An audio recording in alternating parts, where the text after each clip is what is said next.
Pada suatu hari, datanglah seorang ahli Taurat kepada Yesus dan bertanya, "Perintah manakah yang paling utama?" Yesus menjawab, "Perintah yang utama ialah, dengarlah hai orang Israel, Tuhan Allah kita itu Tuhan yang Esa. Kasihilah Tuhan Allahmu dengan segenap hati, dengan segenap jiwa, dengan segenap akal budi, dan dengan segenap kekuatanmu.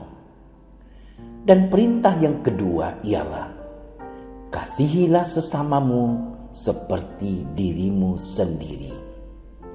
Tidak ada perintah lain yang lebih utama daripada kedua perintah ini." Berkatalah ahli Taurat itu kepada Yesus, "Guru, tepat sekali apa yang kau katakan, bahwa Dia itu Esa, dan tak ada Allah lain kecuali Dia.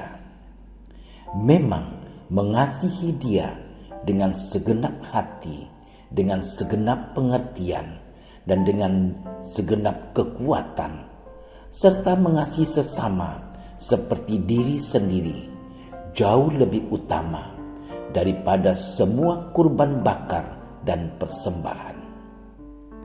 Yesus melihat betapa bijaksananya jawaban orang itu.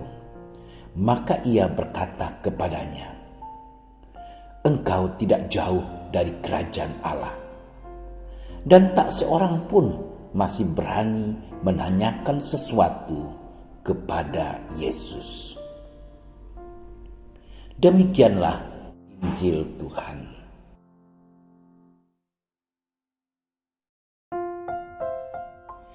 Saudara-saudari yang dikasihi Tuhan, seorang ibu akan berusaha memberikan yang terbaik untuk anaknya.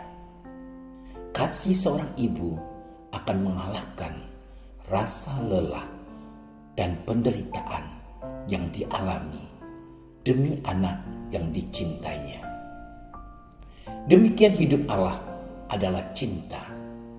Karena cintanya kepada manusia, Ia mengutus dan mengorbankan anaknya demi menyelamatkan manusia.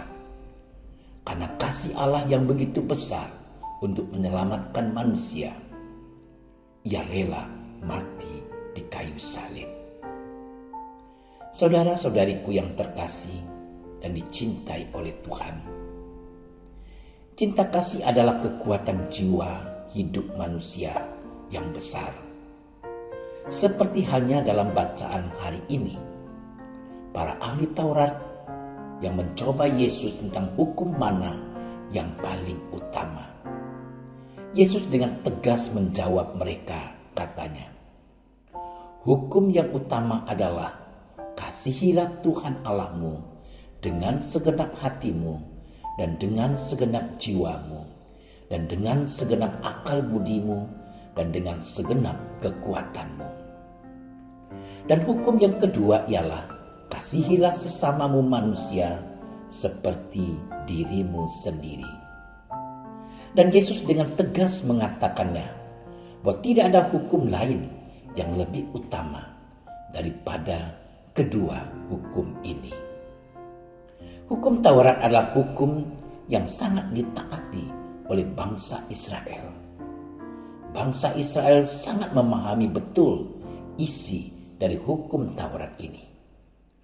Oleh karena setiap orang dan juga anak-anak harus belajar dan mengetahui isi dari hukum Taurat.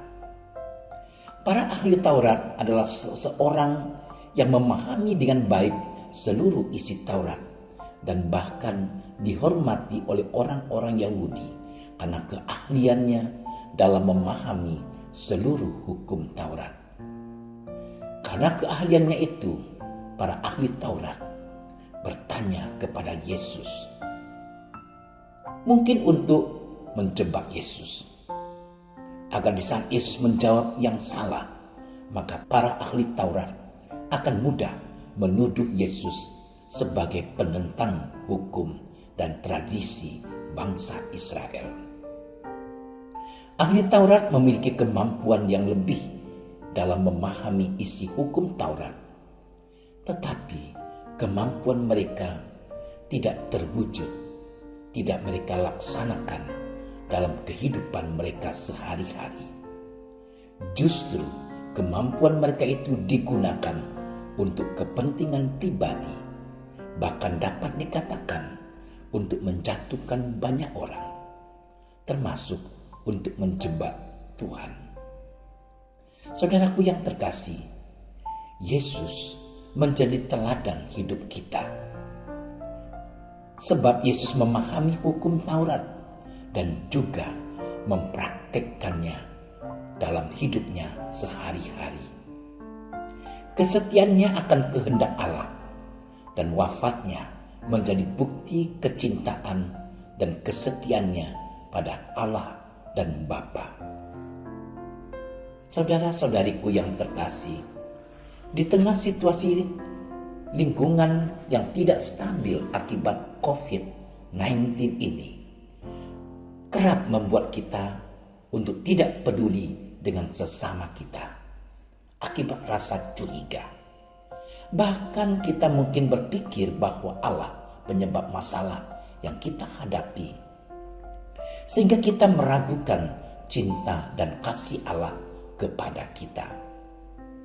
Saudara-saudariku yang terkasih, Allah tidak pernah berhenti mencintai kita. Kasih-Nya selalu mengalir dalam hidup kita seperti sungai.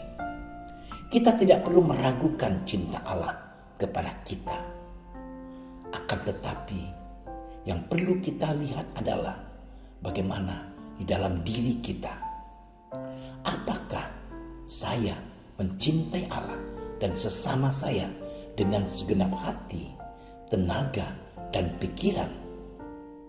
Jangan-jangan di situasi yang sedang sulit ini, kita hanya berbicara soal cinta, tapi tidak pernah mempraktekkannya.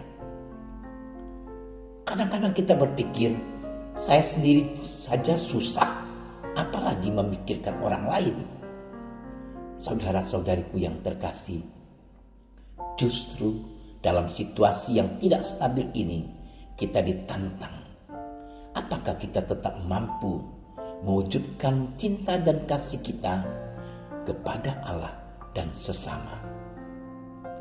Walaupun kita tidak sempat lagi pergi ke gereja, apakah kita masih menunjukkan cinta kita kepada Allah lewat doa-doa pribadi kita? Dan bagaimana dengan cinta kepada sesama? Kita harus menunjukkannya lewat perbuatan, bukan dengan kata-kata. Berbagi dengan sesama kita. Walaupun kita mungkin hidup kita belum berkelimpahan, tapi mari berbagi dalam situasi sekarang ini. Allah yang penuh kasih, dampingi dan tuntunlah hidup kami agar tetap setia mencintai-Mu dan sesama kami dengan segenap hati dan jiwa, serta dengan segenap kekuatan dan akal budi kami, sehingga kami tetap bertahan dalam jalan-Mu sekalipun banyak cobaan yang menghampiri hidup kami. Amin. Terima kasih sudah menyaksikan renungan hari ini. Jangan lupa like, subscribe, dan aktifkan tombol loncengnya agar Anda yang pertama mendapatkan notifikasi updatean renungan harian dari Komsos Keuskupan Padang. Dan bagikan ke sosial media agar saudara-saudara kita dapat mendengarkan dan merenungkan firman Tuhan.